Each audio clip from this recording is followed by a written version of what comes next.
Olá, eu sou a professora Fernanda, de História e Geografia. Primeiramente, eu gostaria de agradecer à Prefeitura Municipal de Colina, à Secretaria Municipal de Educação e Cultura e agradecer também o Beto Felice, que é representante do Jornal Colinense e vai estar com a gente hoje. Se você gostou, curte nosso vídeo, compartilhe, se inscreva no canal e ative o sininho. Roda a vinheta.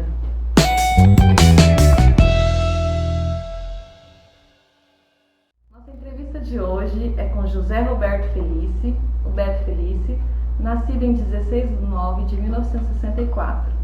Estudou na Escola José Venâncio Dias, Lamounier de Andrade, ensino médio e técnico de contabilidade.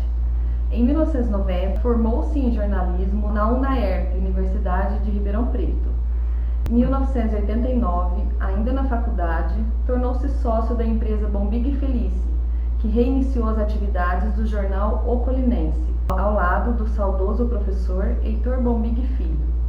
Em 1993, o professor Heitor deixou a sociedade e João Roberto passou a ser o responsável pela edição do jornal. Este ano fez 31 anos que o jornalista está à frente da edição de O Colinense. Beto Felice é casado com Marcília Basso e o casal tem 2 filhos, Gabriela e Matheus. Beto, é um prazer recebê-lo, esse bate-papo, com a gente, e fique à vontade, seja bem-vindo. Muito obrigado, Fernando, obrigado ao convite da Secretaria de Educação. Estamos à disposição para esse bate-papo, espero que seja descontraído, que possa passar alguma coisa de bom aí para os alunos. Sim. Bom, nós vamos começar com uma pergunta que é de praxe, sempre a gente começa por aqui mesmo. Qual foi sua motivação para que você se tornasse um jornalista? Bom, ainda criança, eu me recordo que eu tinha uma predisposição, gostava muito de assistir os telejornais.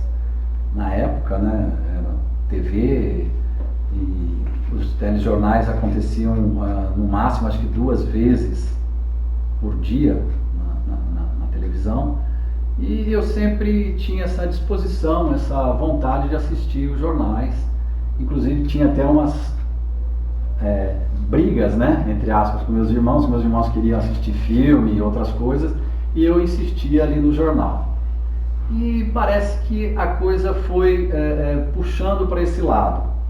Na verdade, meu segundo emprego foi como entregador de jornal. Olha só. Eu comecei como entregador de jornal, não era o Colinense, apesar de já existir o Colinense. Eu comecei como entregador de jornal de um outro jornal que circulava em Colina, que se chamava Jornal do Povo. Então trabalhei por um longo período como entregador. Aí depois eu passei a ser vendedor de assinatura. Depois eu aprendi a parte gráfica, que o jornal era feito aqui, ele tinha essa gráfica. E depois disso eu comecei a trabalhar como assistente de reportagem. Isso já em Barretos, onde eu fui trabalhar já adolescente, depois dos meus 18 anos. Depois de ter passado pela Escola Lamounier de Andrade, inclusive. E o meu editor, na época, o editor do jornal, que é o Jornal de Barretos, que circula até hoje, ele viu que eu tinha um interesse, que eu gostava e que estava me dando bem ali na redação, sugeriu para que eu fizesse jornalismo. E ele também era professor na UNAERP, lá em Ribeirão Preto, ele era professor de jornalismo. Então o Messias, José Carlos Messias, falou: Beto, por que você não faz jornalismo? Eu falei: é difícil, Ribeirão, a gente sempre de família humilde, pobre, não tinha condições, via as coisas com uma certa dificuldade. Mas ao mesmo tempo também pintou esse desejo, essa vontade, teve esse incentivo, e eu resolvi, prestei o vestibular, passei e encarei o jornalismo em Ribeirão Preto. Antes mesmo de terminar a faculdade, nós começamos a fazer retomamos o Colinense, conforme você disse na abertura. O saudoso professor Heitor Bombig me convidou para trabalhar no Jornal Colinense. E eu acho que eu estava no último ano de faculdade, aceitei o convite, fiquei lisonjeado, lógico, né? E começamos o Jornal Colinense. Então as coisas foram acontecendo assim, meio que... lógico que a aptidão, ela se manifestou, né? Lá na adolescência, na infância, e parece que o caminho foi sendo trilhado dessa forma, me conduzindo mesmo para a área de jornalismo. Tanto que passei por todas as etapas, né? Desde entregador e hoje proprietário do jornal, né? Sem dúvida. Hoje o jornal não é mais feito aqui? Então, hoje o jornal, ele voltou a ser impresso em Colina. Naquela época, a gráfica ainda não fazia a impressão, que a gente chama de impressão offset. Era feito em Ribeirão Preto, entendeu? E agora nós já temos uns 18 anos, mais ou menos, que passou a ser feito aqui em Colina. Lembrando que o nosso jornal, a parte gráfica ela é terceirizada, não é nossa, né? Nós não temos a gráfica. É um investimento caro e, de certa forma, para ter uma gráfica não compensa, porque você teria que ter outros serviços. Só o jornal não seria suficiente para manter a gráfica. Então nós decidimos por terceirizar o serviço de impressão. Sim. Beto, toda profissão tem aí as suas dificuldades, as suas realizações, né? E você poderia falar para a gente um pouquinho quais foram as suas dificuldades e as realizações que a sua carreira proporcionou para você? Com certeza, né? Todos sabem disso e é fato. A gente, quando termina a faculdade, sai com muitos sonhos, com uma, vontade de mudar o mundo, e a gente depara que a realidade é diferente, né? Ela é bem diferente. A gente começa a entender melhor a profissão, a gente começa inclusive a entender melhor os pais da gente, né? Que a gente às vezes critica por uma coisa ou por outra, e a gente começa a saber que o mundo impõe algumas limitações. Nós passamos por algumas dificuldades, por exemplo, principalmente nessa época que Heitor e eu começamos com o jornal. Nós não tínhamos dinheiro para ter uma redação, um local para montar o jornal. Então nós fazíamos o jornal na copa da casa do Heitor. Lá era a redação, uma mesa redonda, eu me lembro, e nós nos apossamos da copa da casa do Heitor e lá fazíamos a montagem, a redação do Jornal Colinense.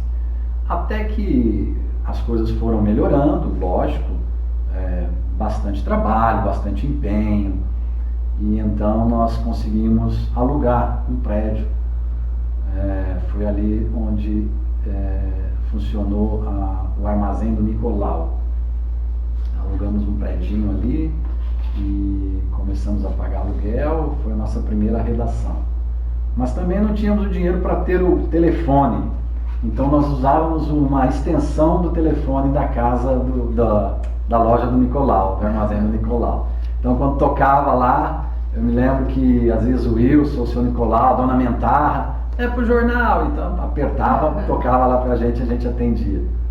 O seu saudoso Nicolau, que também nos ajudou, né, nesse momento, né?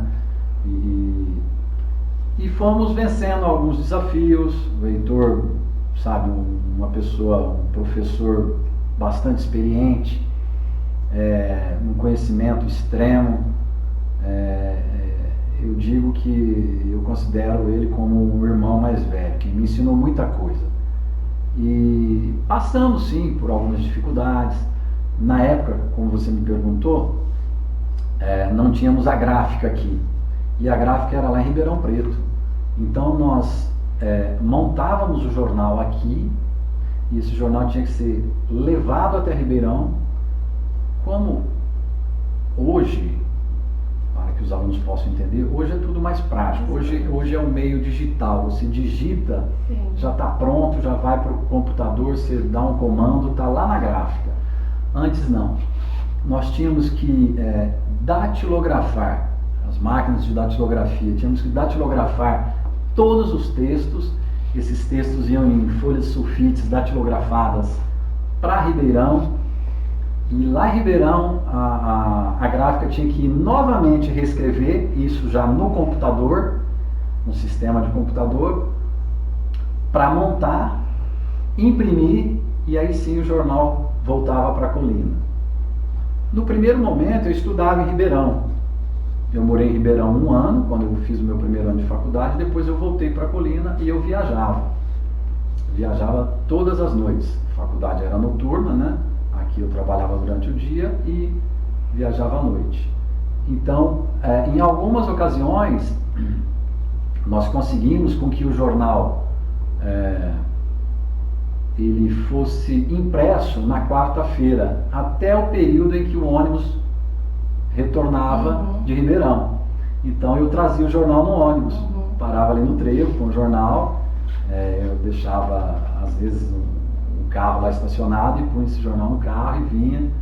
Inclusive os meus amigos de faculdade da época deste período, da época de faculdade do ônibus, chamavam o jornal de bordo, né? Então eu pegava o jornal e já distribuía no ônibus para todos os colegas que faziam jornalismo, outros direitos, a turma grande.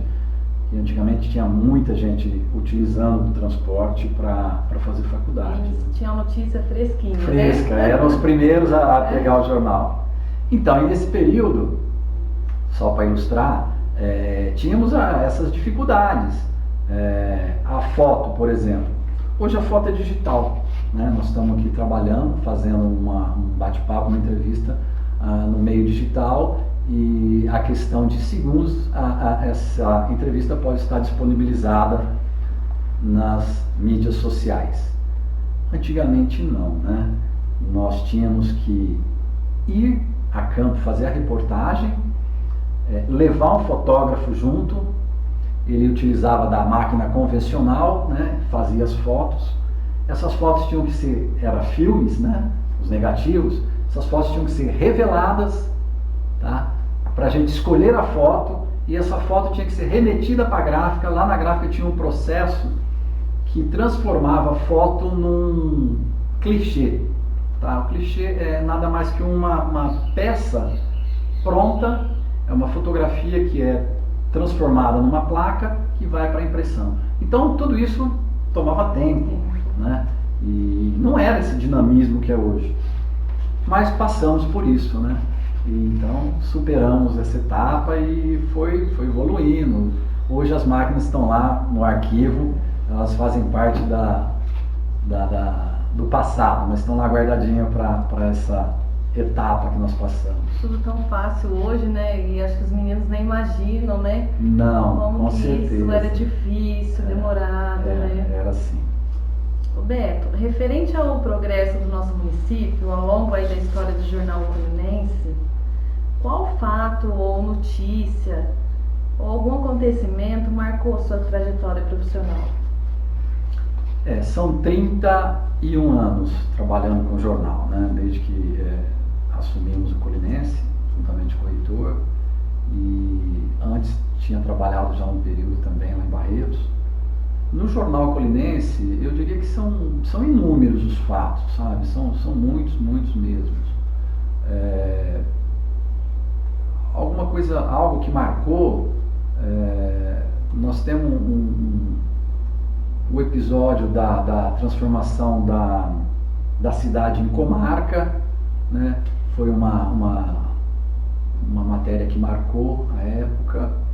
Nós tivemos algumas matérias policiais de alguns casos estarrecedores, de crimes, sabe? Que também marcam, né? Chama muita atenção da população. A gente tinha assim, as pessoas, os leitores, os assinantes ficavam esperando o jornal na quinta-feira para saber, porque naquela época a gente não tinha essa informação tão dinâmica quanto hoje. E o jornal era o veículo de comunicação, né? E então tinha-se muita expectativa pela edição da semana, por conta de que o jornal traria as informações sobre tais fatos. Eu me recordo também que nós fizemos algumas reportagens interessantes com os Cavaleiros Olímpicos aqui de Colina, né? Que trouxeram medalhas, troféus, participaram de Olimpíadas, né? De vários concursos. Isso aí nos dava assim, bastante prazer de estar fazendo essas matérias, evidenciando o esporte, a cidade e os meninos, né? O Lúcio, o Antenor, o Kaká, o André. Então uma turma aí que nós acompanhamos, tivemos aí o privilégio de ver essa meninada crescer no esporte e levar o nome de Colina, né, lá para fora com bastante orgulho, né? E são essas as matérias. Tem também um episódio muito interessante que nós fomos fazer uma reportagem em Mossoró, lá na Agrícola Famosa, que é propriedade, que é o sócio proprietário colinense, que é o Bebeto, Luiz Maldonado Barcelos, e a empresa dele hoje é considerada a maior produtora de melão do planeta. Tá? Então nós tivemos o privilégio, eu digo que realmente é um privilégio de estar lá, fomos muito bem recebidos pelo Bebeto e fomos conhecer toda a extensão da propriedade, a logística da empresa, o trabalho que é desenvolvido, onde ele emprega na ocasião, mais de 5 mil pessoas, entendeu? E o jornalismo nos proporciona essas emoções diferenciadas. E é bom, é interessante, é construtivo, porque é uma história, é um case de sucesso, né? Onde um colinense que deixou a sua profissão, que ele é advogado, se tornou sócio proprietário de uma empresa e hoje é uma referência nacional quando o assunto é fruticultura. Tanto que a gente mantém contato até hoje, até há poucas semanas, né, nós fizemos uma outra entrevista que ele teve com o presidente, teve com o ministro e continua trabalhando na área, está expandindo as fronteiras. Então o jornalismo te proporciona isso. Entre outras várias, né, Fernanda? O Beto, atualmente as redes sociais têm propagado aí as fake news, né? Como você avalia a disseminação de tais notícias para a sociedade? As fake news é um fato, né? Ela é preocupante, são preocupantes porque, na verdade, hoje existe um pré-julgamento. As pessoas, antes mesmo de checar a informação, de procurar saber se é verídico, se de fato aconteceu, as pessoas elas deixaram de lado isso e estão propagando, replicando essas informações. Tá? Tanto que a gente tem assistido, tem visto aí com muita frequência campanhas na televisão, rádio, jornal, pedindo para checar, rechecar, desconsiderar, porque tem causado muitos prejuízos, né? E às vezes tem trazido problemas que são irreversíveis, né? Porque difamam, porque denigrem imagem, causa prejuízo não só pessoal como financeiro, porque às vezes envolve empresa. E às vezes a desculpa, somente a desculpa, não vai ressarcir o problema que foi causado. Sim. Tá? Então eu acredito que tem que ter assim, uma preocupação muito grande com os jovens, principalmente os jovens, que às vezes no ímpeto de receber e propagar, não checam. Infelizmente,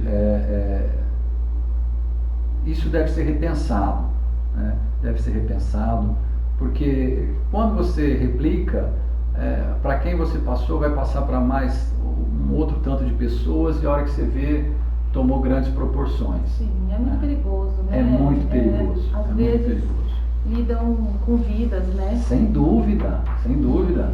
A gente tem visto isso aí, né? Até nos meios artísticos, né? Sim. Eu queria até aproveitar, Fernanda, que eu trouxe aqui uma campanha da Associação Nacional de Jornais, que foi até agora com a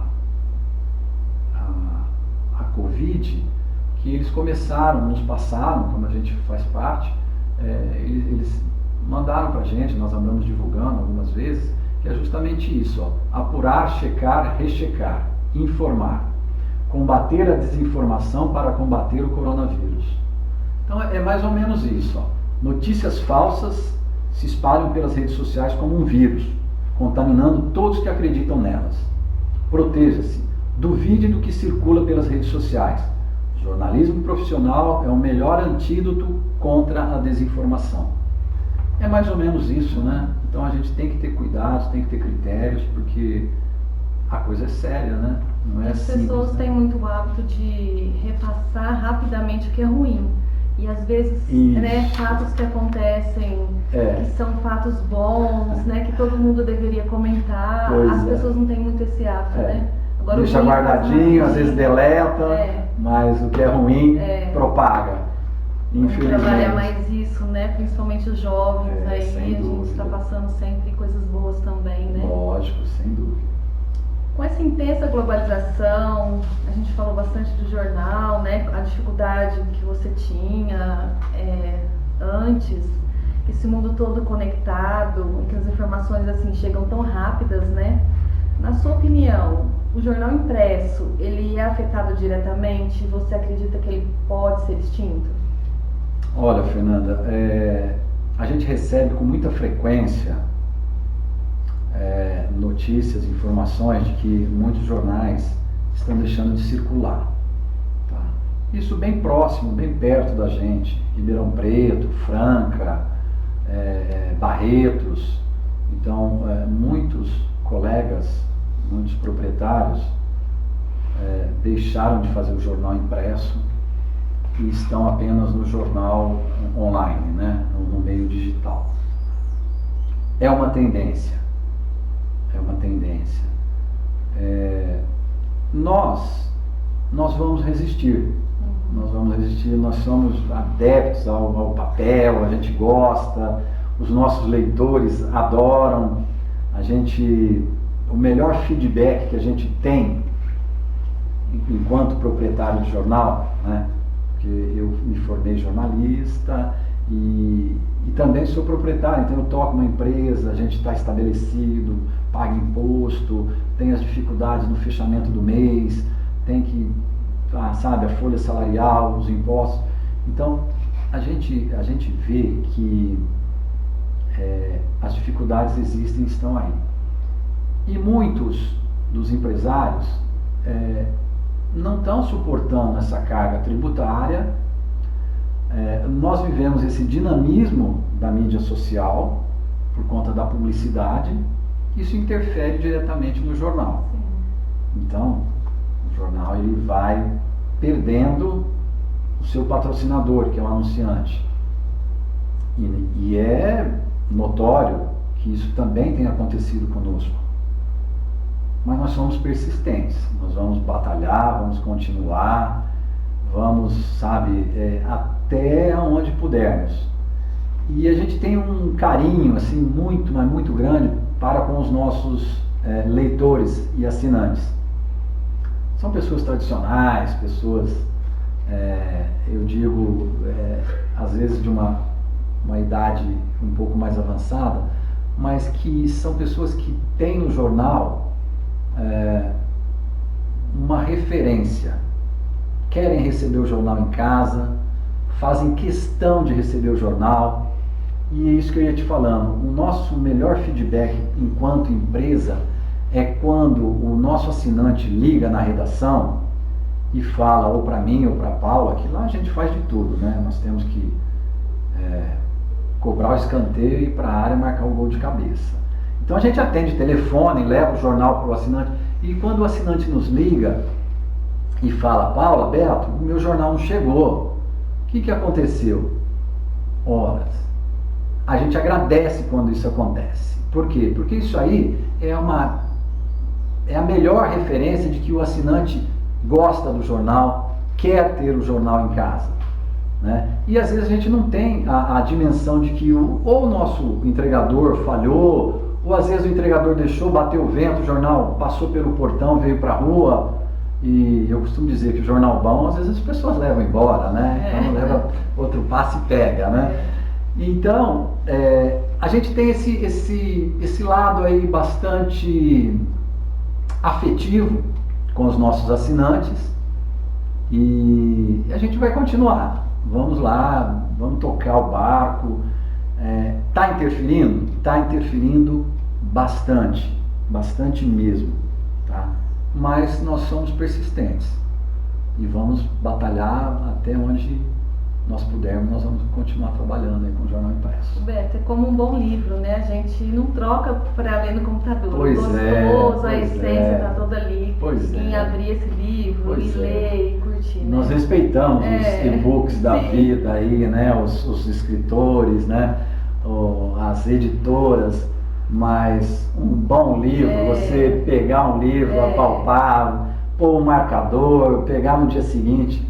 Esperar o jornal Colimense na quinta-feira, é bom demais. Graças a Deus. Nós costumamos dizer, se me permite, Fernanda, e aos alunos, que o jornal, ele é um patrimônio. O Jornal Colimense, ele é um patrimônio histórico e cultural da cidade. Nós temos o privilégio de estar à frente do jornal. Eu não me considero dono, eu me considero uma pessoa que está ali para tocar o jornal neste período.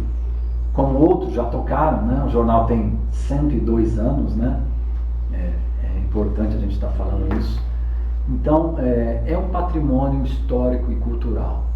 E nós queremos que ele sobreviva por mais 100, 110, 200 anos. E se me permite, eu também gostaria de voltar a dizer que entre os fatos históricos que nós passamos foi a comemoração do centenário, né? Que foi em 2018, quando nós comemoramos 100 anos da existência do jornal, que também coincidiu com a comemoração da paróquia, né? Sim. Da fundação da paróquia Colimense, paróquia São José. Os jovens hoje convivem com muitas incertezas relacionadas sobre qual profissão escolher. Qual mensagem de incentivo você daria a eles para que se interessassem pelo jornalismo? Eu acho que o jovem ele tem que ouvir a manifestação que está aflorando ou já aflorou na sua infância, na sua adolescência, tá? Ele tem que estar atento a isso. Sempre tem alguma coisa que te remete para aquilo que você quer, para aquilo que você gosta, tá? Agora, o que eu tenho a dizer é que o jornalismo é uma profissão bastante ampla. Nós temos os diversos meios de comunicação, ainda mais agora, com a era digital, ampliou os meios de comunicação, ampliaram os meios de comunicação, rádio, TV, blog, conteúdo, né, produção de conteúdo. Eu diria aos adolescentes, aos jovens que se dediquem. Tem que ter dedicação, tem que ter boa vontade. As coisas não caem do céu. E para ser um profissional, o mundo hoje ele está cheio de profissionais. Agora, o que é preciso é ser um bom profissional. Então, para isso é preciso empenho, dedicação, estudar, ter coerência. E o mundo vai exigir isso. O mundo exige um bom profissional. E a formação educacional, a formação familiar é fundamental para isso. E o aluno, o jovem, ele tem que estar preparado que o ambiente de trabalho fora da faculdade, fora do banco escolar, ele não é aquela coisa cor-de-rosa que a gente costuma achar que é. Ele é um pouco mais difícil, exige mais de você, e para isso É o que eu volto a dizer, é preciso ter dedicação, competência, se esforçar e gostar, principalmente, né? Tem que gostar do que faz. Eu acho que o profissional gostando do que ele faz, tendo a competência, tendo a dedicação, ele vai ser um bom profissional. Inclusive a filha do Beto, ela se formou em jornalismo, né, Beto? Pois é, a Gabriela terminou jornalismo esse ano, né, esse semestre. Ela também fez na UNAERP e passou lá por um período fazendo estágio na TV UNAERP e agora, com a pandemia, teve que vir para casa, terminou o ano de forma online, né? Não teve ainda colação de grau, a Gabi, mas está aí, estamos abertos, né, Gabi? Quem sabe para assumir aí o Colinense, mas essa juventude está muito focada no mundo digital. Então, quem sabe o Colinense está entrando aí numa nova era, né? Tomara, quem sabe. Beto, muito obrigado. Eu que agradeço. Foi um prazer. A Secretaria da Educação, Cultura também te agradece. Todos os nossos alunos, a nossa escola. Eu que agradeço o convite, Fernanda. Quero agradecer novamente a Secretaria de Educação e Cultura, dizer que a gente está à disposição, que o jornal sempre continua à disposição para os alunos também, os alunos que quiserem ir até a redação, aqueles que tiverem uma predisposição para o jornalismo, por favor, a nossa redação está de portas abertas, o que a gente puder passar, o que a gente puder informar, alguns que queiram ficar lá 1, 2, 3 dias, uma semana, estamos de portas abertas para todos os alunos. Isso aí, aproveitem.